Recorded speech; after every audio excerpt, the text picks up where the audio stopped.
Pessoal, vamos ao nosso segundo tópico dessa aula, são os tipos primitivos e tipos por referência, tá? Então o Java, ele divide seus tipos, né, que você pode utilizar aí para definir os atributos dos objetos ou as variáveis dentro dos seus métodos, por tipos por referência e tipos primitivos, tá? Ambos você pode utilizar, portanto, como tipo, né, de uma variável, de um atributo, ou como retorno de um método, tá? Então, podemos utilizar em qualquer uma das situações. Bom, começando pelos tipos primitivos, tá, que são os mais básicos possíveis, a gente pode entender esses tipos primitivos como tipos que armazenam um único valor. Se a gente pensar em objeto, pegar um objeto pessoa, pode ter nome, pode ter CPF, pode ter e-mail, pode ter idade, pode ter o pai, que seria uma outra pessoa, ou seja, um objeto ele pode armazenar múltiplos valores. Então a gente pode perceber que o objeto não vai se enquadrar no tipo primitivo, que o tipo primitivo ele vai armazenar um único valor. Por exemplo, um boolean, ou ele armazena true ou false, acabou, é aquilo ali. Um char é um caractere, certo? Aquilo ali e acabou, tá? Certo? E aí nós temos tipos primitivos aqui para diferentes finalidades. Então, né, no caso aqui desses exemplos que estão aparecendo na tela, se eu quero armazenar um booleano, um true ou false, eu uso o boolean, tá? Ele ocupa um bitzinho de memória. Já o char, ele é baseado no Unicode de 16 bits, portanto ele tem 2 bytes de memória, tá? Inclusive, depois, na hora que a gente trabalhar com strings, tá? Vai ter uma aula sobre strings, caracteres, etc. A gente volta um pouco a falar mais do char. Hoje a gente vai passar bem superficialmente. Caso a gente queira armazenar números inteiros, nós temos aí uma variabilidade de byte, tá? Que ocupa 1 byte, e aí ele consegue armazenar de menos 128 até 127, portanto 256 valores. Nós temos aqui o short, que vai ocupar 2 bytes, tá? O int, que ocupa 4 bytes, e o long, que ocupa 8 bytes, e consequentemente o long aí vai ter o maior range de valores para a gente armazenar. Obviamente que por simplicidade, eu vou fazer um for lá da tabuada, eu uso o int, certo? Mas a gente vê que o int, a abrangência dele é muito maior que 10, certo? O que seria o correto? Utilizar um byte, certo? Declarar um byte para fazer. Mas a gente acaba fazendo isso, vamos dizer assim, por questão de velocidade, né? Então, eu quero fazer um for aqui rapidinho, eu uso o int, se eu quero armazenar um ponto flutuante, a gente vê que tem um double, tá? Mas se a gente for levar ao pé da letra, eu estou desperdiçando alguns bytes de memória, tá? Então, se você vai gerar matrizes, enfim, estruturas de dados que vão precisar armazenar inteiro, aí faz a continha mais apropriada, tá? De qual tipo você vai ter que usar e escolha o tipo adequado, tá? Quando você está trabalhando com um volume muito grande de dados, isso faz diferença, tá? Aqui na nossa tabuada não vai fazer diferença alguma, mas com grandes volumes de dados vai fazer diferença, e você veja qual que é o range de valores que você vai precisar armazenar e escolha o tipo mais adequado, tá? A mesma coisa vale para tipos ponto flutuante, tá? Ou quando você quer, de maneira mais simples, armazenar valores com casa decimal. Então nós temos aí o float, que ocupa 4 bytes, então geralmente até 6 dígitos significativos para armazenar utilizando o float. Já se você quer mais dígitos significativos, nós temos aí o double, tá? Que vai até 15 dígitos significativos. Mas eu preciso mais que isso, mais dígitos significativos, ou ainda eu preciso armazenar um valor maior que esse long aqui, tá? Então, para isso, eu deixei 2 classes que a gente vai ver para frente, que esse extra aqui, que é o trabalhando com números muito grandes, que vai ser o Big Integer e o Big Decimal, mas não são tipos primitivos, portanto não aparecem aqui neste momento, tá ok? E aí eu coloquei uma observação aqui que eu já tinha comentado anteriormente a respeito dos tipos primitivos, que é a seguinte: se o tipo primitivo ele for um atributo, tá, de uma classe, for lá, e consequentemente virará um atributo de um objeto, se eu não declarar o construtor, ou se eu não inicializar aquele valor, o Java irá inicializar com valores padrão. Portanto, tá, se eu tenho tipos numéricos, tá, inclusive o char, mas o char não é numérico, tá? Por debaixo dos panos vai virar um int, tá? Enfim, vai virar um número inteiro, não um int, perdão, mas vai virar um número inteiro de 2 bytes.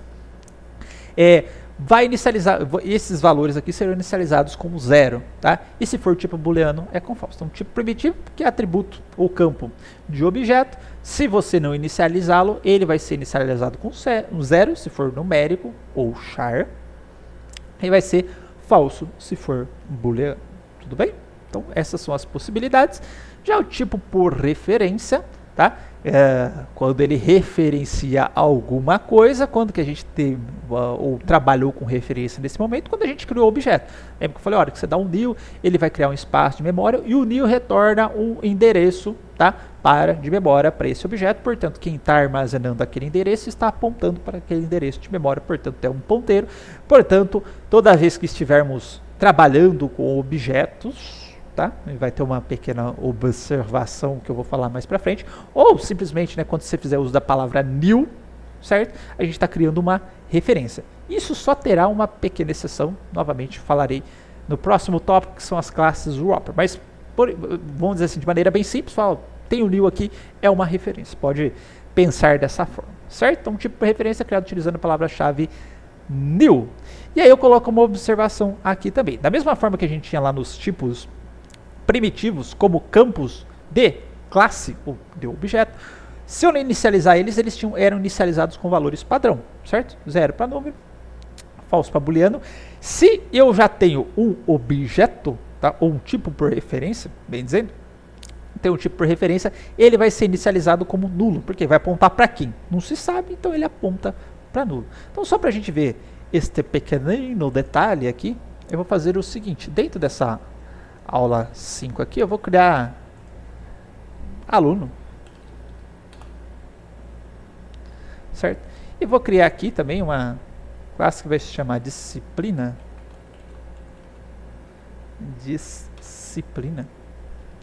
Eu não vou colocar nada dentro dessa classe, mas vamos supor que dentro da minha classe aluno, tá? Eu tenha lá um nome para esse aluno. Então vou colocar aqui string nome, tá? Eu vou deixar ele como público, só para a gente conseguir acessar depois de fora, para a gente ver. Público int idade, public boolean fumante, tá? Vou colocar aqui disciplina,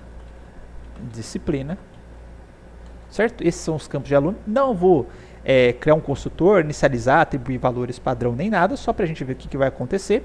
E aqui na aula 5, tá? Eu vou criar um aluno, então aluno igual new aluno, tá? Construtor padrão do Java, né? E aqui eu vou colocar um salt aqui embaixo, só para eu colocar um breakpoint nele. Opa! E agora eu vou debugar esse cara, vou clicar com o botão direito depurar arquivo. Deixa eu só me arrastar um pouquinho mais para cá. Ó, ele parou exatamente onde eu mandei ele parar. Então daqui para cá eu consigo enxergar todas as variáveis. E se eu for aqui em variáveis, tá? Tem aqui o meu aluno criado. Se eu abrir o meu aluno, tem aqui, ó, nome tá com nulo. Então vou voltar aqui para nulo para a gente ver, ó, string, tá? Ó, string é tipo por referência, tá? Então temos aqui como nulo. Temos aqui disciplina, tipo por referência, tá nulo. Idade, valor numérico, tá como 0, certo? E fumante, booleano, tá como falso, ok? Então esses são os valores padrão aí que os campos, tá, são inicializados. Se for campo do tipo primitivo, 0 ou false, né, números e booleanos. Se for tipo por referência, vai vir como nulo, tá? E aí também tem uma questão importante da gente diferenciar os tipos primitivos dos tipos de referência, não só no que se refere, aí o se refere não é de referência, não só no que está relacionado à questão do tipo, tá, ou do valor que eles serão inicializados, caso eles sejam campos, né, de objetos, mas a questão de quando eu estou utilizando passagem de valores, tá? Estou utilizando um tipo por referência, estou passando ele como argumento de função, ou quando eu estou utilizando um tipo por referência, estou passando esse cara aí como um argumento de função. E aí qual que é a regra? Se é tipo primitivo, a passagem é passagem por valor. E se é tipo por referência, a passagem é por referência, certo? E se a gente lembrar o que significa lá das aulas de programação básica, passagem por valor e passagem por referência, na passagem por valor, o que é passado é uma cópia, tá, da variável de memória. Portanto, eu não mexo no valor original.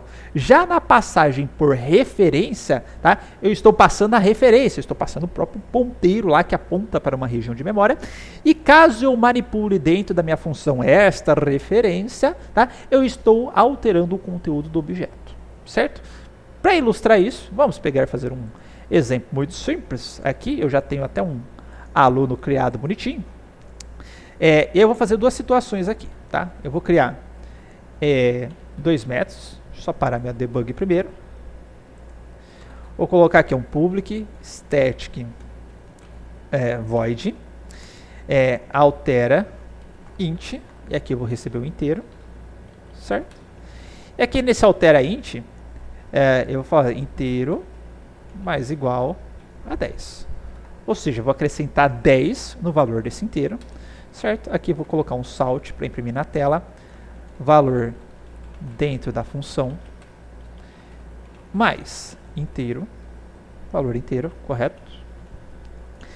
Aqui eu vou apagar isso que eu tenho, tirar esse vermelhinho da minha tela, vou criar uma variável inteira de teste igual a 10, vou colocar aqui salt antes da função, mais o meu teste, vou invocar a função altera int, né? Altera int.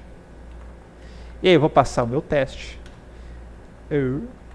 E depois vou colocar um outro teste aqui que vai ser o depois da função. Ok? Bom, vou executar esse carinha aqui, só pra gente ver. Então temos aqui, ó, antes da função 10, certo? 10, antes da função 10. Dentro da função, eu peguei aquele 10, somei com mais 10, então o valor dentro da função deu 20. Saí da função, certo? Vou deixar até mais claro. Saí da função, vir aqui e imprimiu depois da função. Depois da função ficou 10. Ou seja, eu não alterei o valor deste campo teste aqui, essa variável teste, dentro da minha função. Porque teste é primitivo. Quando eu faço uma passagem, esse tipo é primitivo, a passagem é por valor. Certo? Passagem por valor, cria uma cópia do teste. Então esse inteiro aqui na verdade é uma cópia do teste, está em uma outra posição de memória. Hora que eu altero essa outra posição de memória, certo? Passagem então, tipos primitivos, passagem por valor. Agora, vamos voltar aqui no nosso caso antigo, que agora eu vou criar um public static void altera aluno. Agora eu vou receber um aluno, e dentro desse aluno, esqueci de passar aqui o aluno, e dentro desse aluno eu vou pegar aluno ponto nome vai ser igual Rafael, aluno ponto idade igual a 34, aluno ponto fumante vai ser igual a falso, apesar de já ser falso. Aluno. Não vou colocar a disciplina, tá? Que eu não criei construtor para disciplina, vou só alterar esses campos aqui. Vale ressaltar que eu estou alterando uma string aqui, né? O cabeçudo. Ok? Tem aqui o altera aluno, só para facilitar a minha vida dentro do aluno. Tá? Vou dar um alt insert aqui e colocar o toString padrão dele só para imprimir essas informações de nome, idade, fumante, disciplina, tudo na tela bonitinho para mim. Tá? Voltar aqui para minha área de testes, vou criar aqui um aluno. Então, aluno igual new aluno. Vou imprimir o aluno antes da função. Então, antes da função, 2 pontos, mais aluno. Vou invocar o altera aluno. Vou passar esse aluno como argumento. E depois, vou colocar aqui um depois da função e mais o aluno, tá? Lembrando que eu não coloquei dentro da minha função altera aluno, então vou colocar aqui dentro da função, vou colocar o aluno aqui só para a gente fazer um exemplo parecido com o que a gente tem aqui anteriormente, certo? Bom, vamos executar, certo? Nós temos aqui então essa parte antiga, né, antes da função. Vamos agora à parte do aluno, certo? Antes da função, meu aluno não tinha nome, idade 0, fumante falso, sem disciplina. Chamei a função altera aluno, Eu poderia até colocar true aqui, né? Vamos colocar true, só para ver que a gente está alterando. Dentro da função, ó, dentro da função, né? Temos lá um aluno com o nome Rafael, idade 34, forma de true, disciplina não atribui disciplina. Mas depois que eu saí aqui da função e fui para fora, tá? Ó, depois da função, o meu aluno continuou com seus valores alterados, porque eu passei uma referência para dentro da função, tendo a referência apontando, né, que essa referência tem um ponteiro, né, para a região de memória onde o aluno está, eu estou manipulando os campos daquela região de memória diretamente. Eu não criei uma cópia do aluno e passei essa cópia, eu já passei a referência direto. Ok? Então, pessoal, com isso, matamos essa parte do tipo por valor, tipo por referência. E nós vamos agora às classes Whopper, tá? Que eu costumo chamar de suco do Chaves, tá? Parece de tamarindo, mas tem gosto de groselha. Então elas vão parecer objetos, mas vão ter comportamentos tipos primitivos. Mas é tranquilo, a gente vai ver isso no próximo vídeo.